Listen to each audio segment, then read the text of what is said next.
இயேசு கிறிஸ்துடைய அன்பான நாமத்தினாலே உங்களை வாழ்த்துகிறேன்.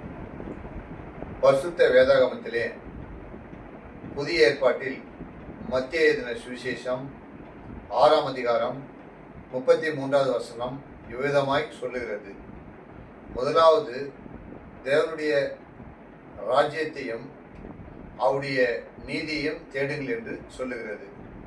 முதலாவது தேவனுடைய ராஜ்யத்தையும் ஃபர்ஸ்ட் ஆஃப் ஆல் என்ன செய்யணும்னாக்கா, ஆண்டவராகி இயேசு கிறிஸ்துடைய அவருடைய ராஜ்யத்தையும் அவருடைய கிங்டம், அதாவது அவருடைய ராஜ்யம் என்றால் என்னன்னாக்கா, முதலாவது நம்ம என்ன செய்யணும், ஒரு நாளில் நம்ம எழுதுக்கணும்னா முதல்ல ஃபர்ஸ்ட் ஆஃப் ஆல் நம்ம என்ன செய்யணும்னாக்கா, முதலாவது ஆண்டவர் நம்ம தேடணும், ஆண்டவர் கூட நம்ம பேசணும், பரிசுத்த வேதாகமத்தை எடுத்து வாசிக்கணும், அதை தியானிக்கணும், நம்ம ஆண்டவரோடு கூட பேசணும், ஆண்டவர் நம்மளோடு கூட பேசணும். அதனால தான் முதலாவது தேவனுடைய ராஜ்யத்தையும் அவருடைய நீதியும், இதெல்லாம் நம்ம அவருடைய ராஜ்யத்தை நம்ம தேடும் பொழுது, அதாவது அவருடைய நீதி நம்ம தேடுறோம். எப்படி அவர் நீதியை தேடுறோம்னாக்கா, இந்த பரிசுத்த வேதாகமத்தை நம்ம வாசிக்கும் பொழுது, அதை தியானிக்கும் பொழுது, அவரை நோக்கி ஜெபிக்கும் பொழுது நமக்கு பரிசுத்தம் வருது, பரிசுத்தமான வாழ்க்கை கிடைக்குது.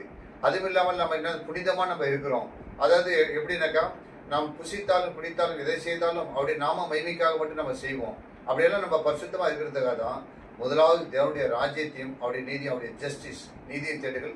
மற்றதெல்லாம் இவங்களுக்கு கூடவே கொடுக்கப்படுன்னு சொல்லிடுது. மற்றது என்ன தெரியுமா, உலகத்தை என்ன சொல்றாங்க, நமக்கு உடுக்க உடை கிடைக்குமா, உண்ண உணவு கிடைக்குமா, இருப்பு கிடைக்குமான்னு சொல்லிட்டு இது எசென்ஷியல் கமாடிட்டின்னு சொல்லுவாங்க.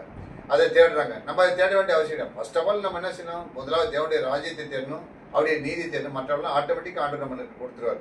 அவருடைய நீதியத்தையுடைய ராஜ்யத்தை தேடும்போது நாம் அவருக்குள்ள ஐக்கியமாக இருக்கும் பொழுது, அவருக்குள்ள நம்ம அன்பாக இருக்கும் பொழுது, அவருக்குள்ள நம்ம உறவாக இருக்கும் பொழுது, அவருக்குள்ள நம்ம ஜெபிக்கும் பொழுது, அது மட்டும் இல்லை அவருக்குள்ள நாம் என்ன செய்த பரிசுத்தமான வாழ்க்கையை வாழும் பொழுது நம்ம என்ன செய்த இதெல்லாம் நம்ம கூடவே கொடுக்கறது மட்டும் இல்லை, நம்முடைய பரலோகத்திலும் நம்மளை கொண்டு போய் சேர்க்கிறார்.